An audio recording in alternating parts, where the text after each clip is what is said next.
Welcome to the Wrestling Ruined Our Marriage podcast. I am your host, Tanner, and I'm joined by my co-host, Cammie. Hi, guys.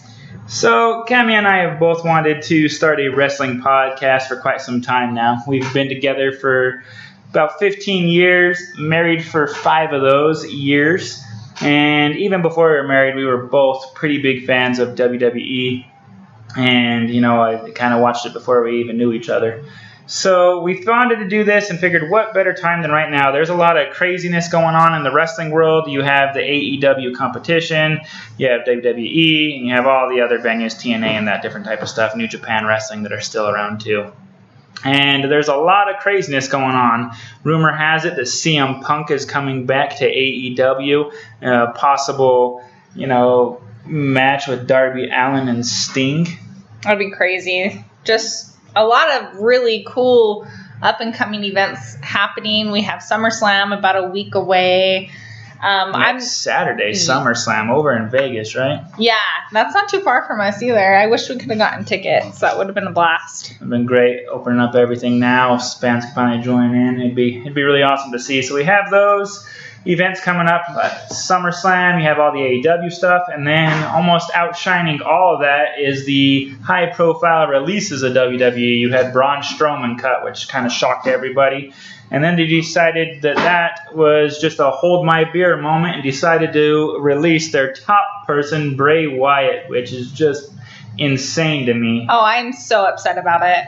Makes you kind of wonder what was going on. Was it contract stuff? Was he not coming back? They were saying that after he was released, I think the Monday after he was released was supposed to be his return, but it also makes you kind of wonder why he was out for that long. He came back for a WrestleMania match, and that was pretty awesome to see, but loses to Randy Orton pretty fast. Yeah, I just felt a little shocked by it all. They say budget cuts, but reports were showing that he was one of the top merchandise selling stars there. It just was a shock, and I was personally super upset about it. Yeah, but at the same time, I've always felt like they haven't. I mean, he was the top merchandise seller, but it feels like WWE was never fully all in on him. I mean, they did let him kind of do his thing. He was able to redo his characters, and I feel like he was probably the best character in wrestling. I don't know if he's been the best wrestler in my opinion or the best person in wrestling, but character-wise, I loved his original character coming out with a rocking chair. The cult leader. Yeah, he's the cult leader, and he's been able to evolve his character so many times, but... he can work a mic like nobody's business. And his storylines go really well like that. Like, he can develop all the stuff into great stories.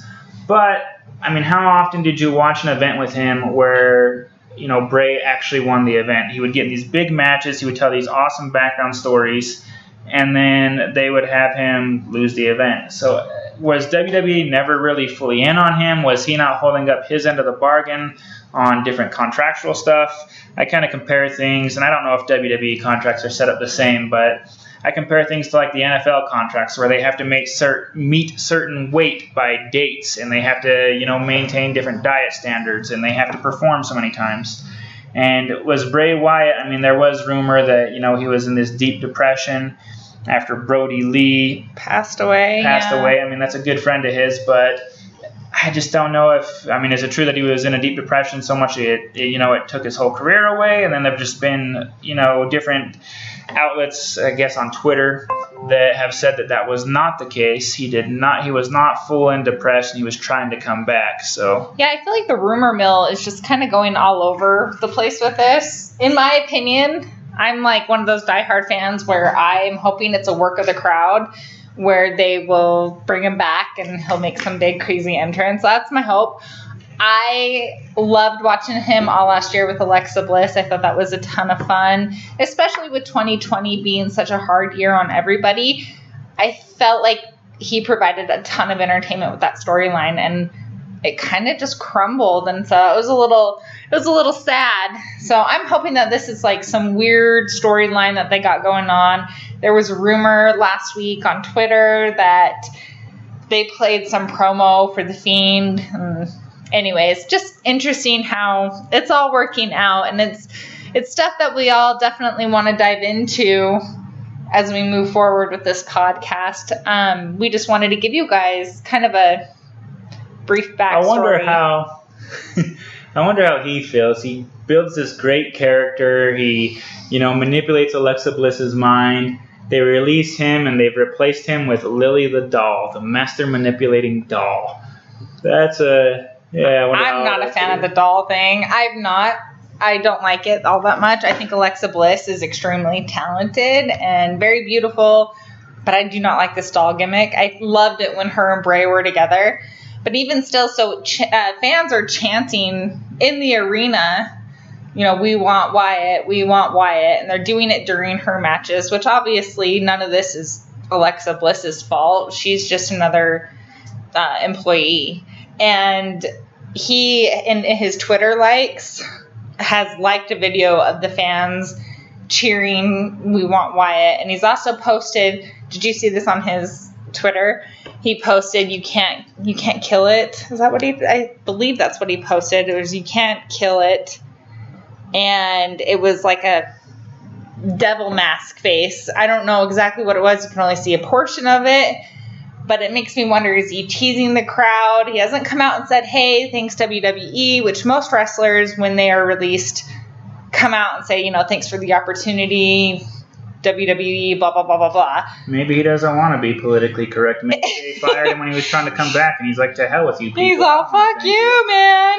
Pretty much. He doesn't want to thank anybody. Thinks they're all jerks right now. Yeah, and there's a lot of, like I said, the rumor mill is just going crazy with this. There's rumors where he's, really working the crowd, or it's a straight up release, and he just isn't, wanting to be politically correct with it. So we'll see as time goes on what will happen. I'm personally hoping that it's just a work of the audience, but I think it's just because I'm in denial. So we were talking about how he is one of the great characters in WWE. And I feel like that's, one of the things that they are lacking these days. People are saying, they're lacking several different things for the product. And I feel like they're lacking a lot of characters. But that just kind of linked me back in. We were going to do this kind of set up as an intro. And so part of the intro was going back in time, saying what kind of got us into wrestling. And what got me into wrestling was probably, two of the greatest characters of all time. Number one being The Undertaker. So I started watching wrestling in the early 90s, I guess late 90s. And one of my first, I can't call it a match, but one of the first events, promos, skits that I ever remember was The Undertaker abducting Stephanie McMahon and trying to hang her up on his symbol in the middle of the ring. He was going to sacrifice/marry her. Had her all chained to his, symbol up there.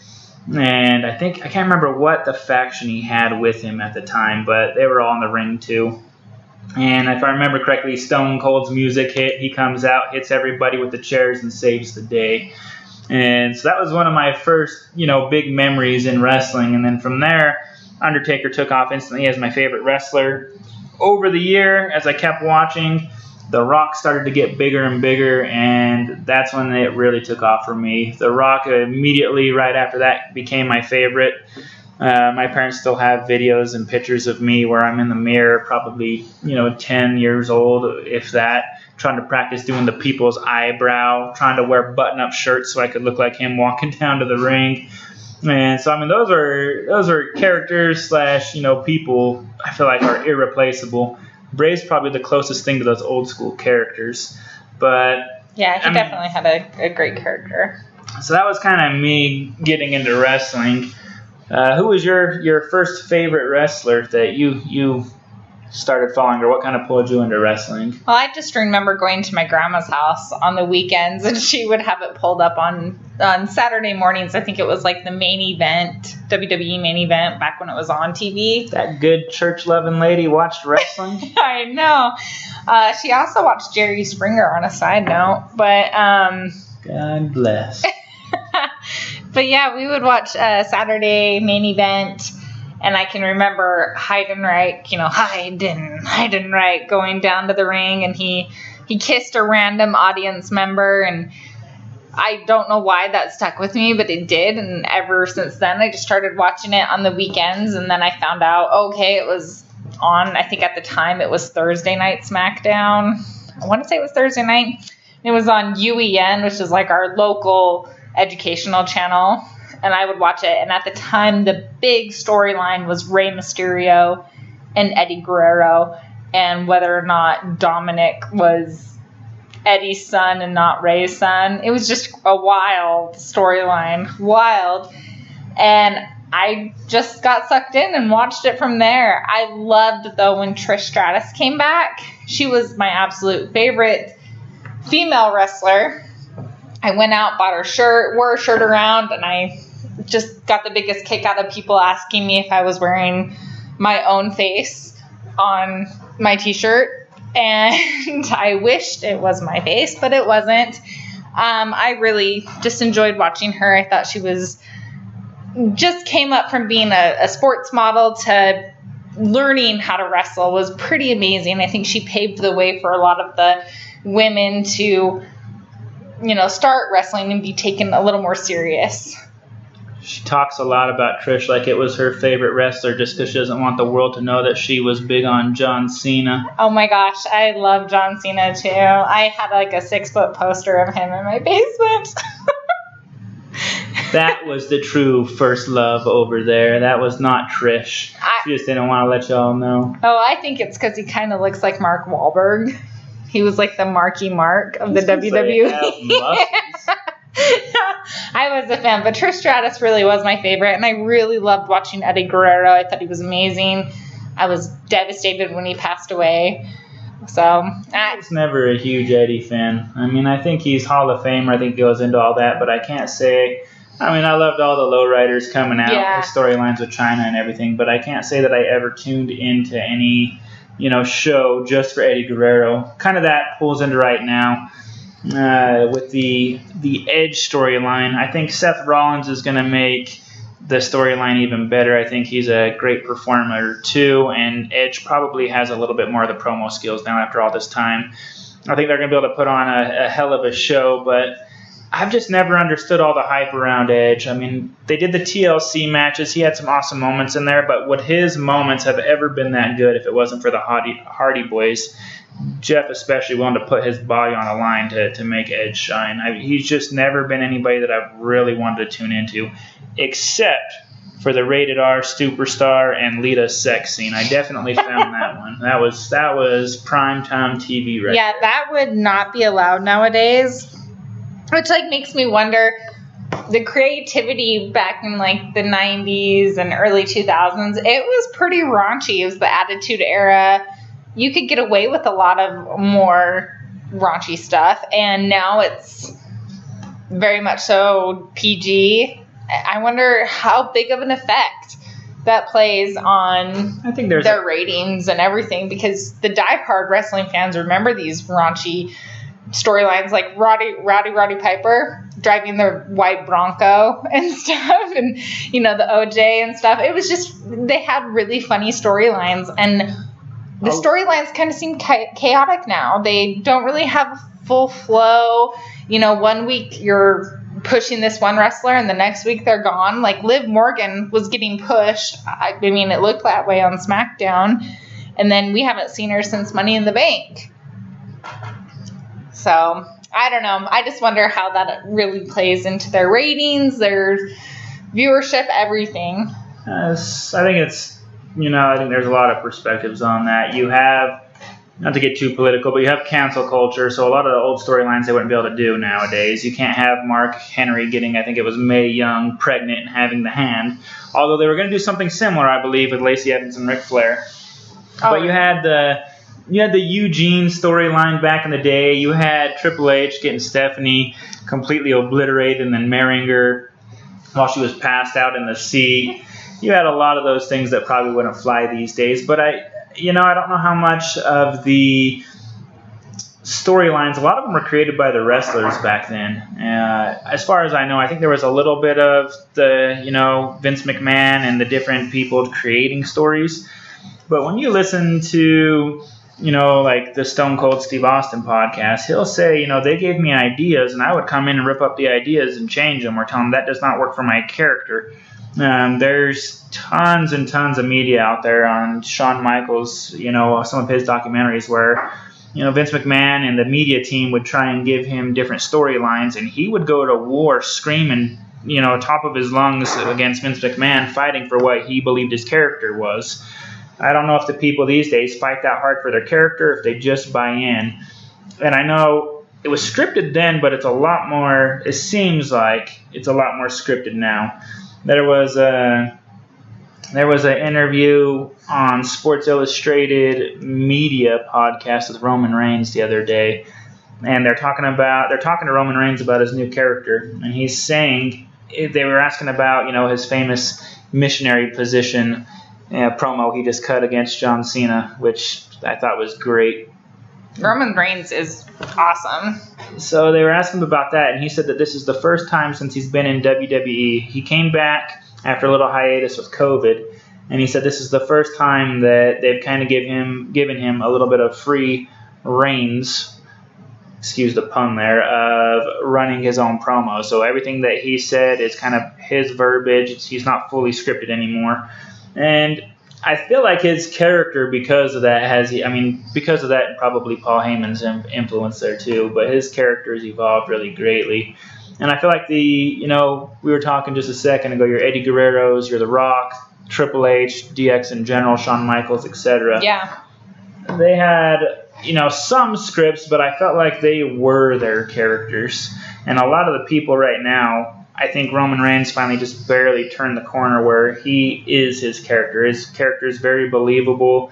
The way he carries himself, his facial expressions, the way he does everything. They don't break character. Yeah, Miz has a lot of that right now where they say, he never breaks character. But Miz is a believable character. Roman's a believable character. Bray was an awesome character. And you have a lot of people that you just can't buy into. I have not seen a promo yet that Bobby Lashley gets me bought into him. I haven't seen him cut anything where I'm like, oh, yeah, okay, Lashley right there, that was an awesome promo. I haven't seen it, and he's the Raw champion right now. I have not seen a memorable match, a memorable promo, anything like that from him. There's a lot of people on there that are like that. John Morrison has some great matches. His matches recently with Ricochet were beautiful. Haven't seen anything that was memorable as far as promo skills. Yeah, it seems like the character development is not quite there, which I think that's why I was so shocked with Bray Wyatt being released, because he was developing a character. He had a great character. He entertained pretty much everybody through 2020, and he had 5 great characters. Yeah, he did. He had a lot of different characters, but that just shows you his ability to start over, rebuild, and go back. The Undertaker kept his character for, decades before he turned into the American Badass, and that was kind of his character shift there, and then he came back. He did have Paul Bearer in the corner, and then when, Paul Bearer would come and go, they had Kane come and go type thing, so he kind of had different stories, but virtually the same character. So it makes you wonder. Bray Wyatt's been in wrestling for 8 to 10 years. Something along those lines. And he's already had to go from cult leader, his little backwoods idea. He's come back. He's done the Fiend. Then he did the Burn Fiend. He's been several different characters right now. And is it because our attention span, we've already seen everything.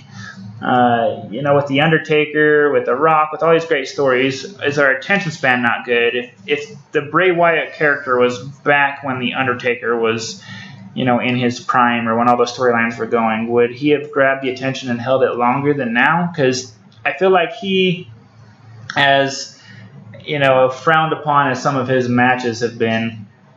What did he have? The one with John Cena?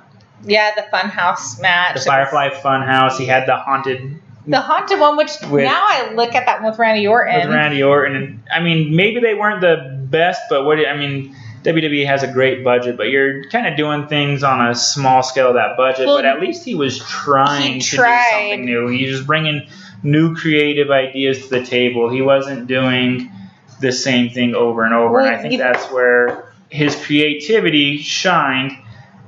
And people were booing him out of the building for that. People were chanting boring across the thing, and that's Wasn't that with the Randy Orton and Bray Wyatt? I think there was several matches like that, and that's one comment that Ronda Rousey But that was like the first big cinematic wrestling match that they ever really did, where you actually watched them go from inside the ring to a different location, and people didn't receive that well. But then with COVID happening, it kind of opened up a lot of doors for... Made Undertaker look like he was a lot better in a WrestleMania match against AJ Styles. It made Undertaker look like a badass when he rode out on his motorcycle and he had buried AJ Styles. He's a biker bar fighting animal, kicking the hell out of AJ Styles. And was it Gallows and Anderson? Yeah, it was crazy. He's needed that cinematic touch for 4 or 5 years.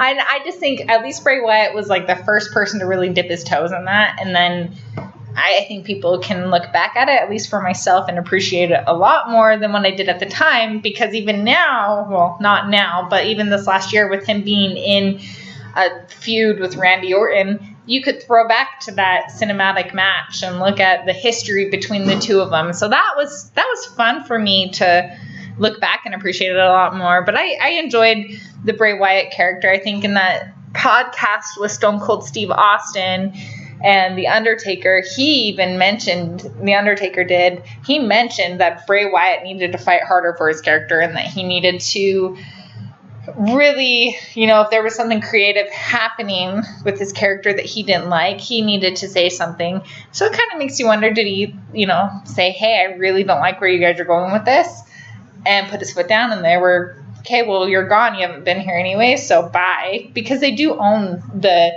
patent on the Fiend. So I guess technically they could replace him with somebody else. I don't know how well that would be received.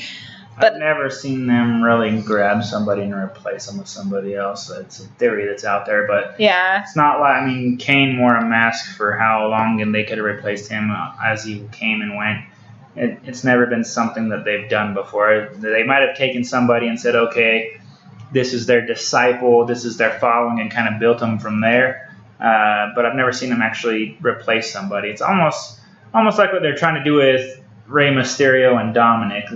Dominic's going to be the, up-and-coming Rey Mysterio. I don't think he's only 21. He has a long ways to go still, but I don't think he'll ever be on Mysterio's level. Mysterio's one of the greatest of all time. He's put on some of the best matches of all time. You can talk about his size or whatever else, but some of the moves he's come up with over the years, insane. Some of the matches that he's had, and to actually give you a somewhat believable storyline has been great. And I think that's... I don't want to stay on the bad things about wrestling, because obviously we're doing a pro wrestling thing, but I think some of that is one of the big things. If we're going to say what's the big thing missing, I still think it's going to be characters. I think Roman Reigns he's obviously my favorite wrestler right now. We'll go more into that as we go into the different shows and the episodes that we do, but I think Roman's character has evolved. I think he's the best thing in wrestling right now. When you talk about champions, I think his character is believable. The way he does everything's believable. I think he's the best thing in wrestling. I don't know that anybody else really compares right now. I can't name anybody on the Raw roster that's close to him besides Randy Orton. I'm thinking back to Monday night's episode, which we watched in bits and pieces, and we just barely finished it about 2 days ago. And I can't remember anything about the episode besides Randy Orton's return, and he's really evolved his character, and he's been around so long now that everyone knows who he is anyway. Not just that, but he knows how to work a promo, he knows how to tell a story, he knows how to, do everything there is in wrestling. He's learned that it's not just having great matches, but it's also great storytelling and promos too. Other than that, I feel like Raw was kind of forgettable on there, but yeah. Orton's probably the only character on Raw, and then when you get to SmackDown, you have a lot of people that are developing. I think they're getting better at storylines. So it just makes you wonder. It all falls back to the character development. I watched Is it character development? Was it lack are you talking about? Yeah, you say lack of, but is that... I say lack of, and the only reason why is I had watched a podcast, I think it was a couple months ago with Brian Campbell, and he was interviewing Buddy Murphy, and Buddy Murphy was like, I thought I was totally on the go with the storyline. I was working with Seth Rollins. We had done this awesome storyline with Rey Mysterio and Dominic and I was going to Aaliyah. marry Ray's daughter. Yeah. And then they kicked me to SmackDown. And he said it was like right before the matches or right before the show would start, they wouldn't know what they were doing. They didn't have any direction as far as what to do with the storyline. And then he had said after that storyline had finished with Aaliyah and Ray and Dominic and Seth Rollins, he had gone to creative and he had pitched so many ideas to him. And he said, oh yeah, they were all on board. And then a week later I got let go. And he had tried, listening to that podcast, it really made you feel like he had genuinely tried to figure out a good way to develop his character, what he wanted to do, and where he saw himself in the future. And I don't know if it's really the creative team saying like, hey, no, pulling the rug from underneath yet, or if it's Vince McMahon saying, nope, this is my show, I'm going to run it the way I want.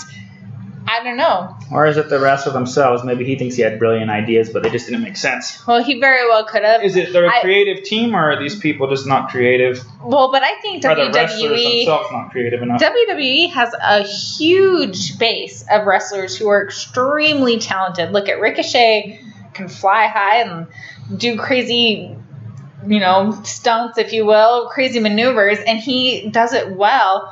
But he doesn't really have that huge character development. He has no storyline. He has no storyline, so... Mr. Drip and him had some good matches. Yeah, it just makes no sense to me. And John Morrison, speaking of Mr. Drip, I don't think he has a great character either. His character, and God bless The Miz, because I don't think John Morrison...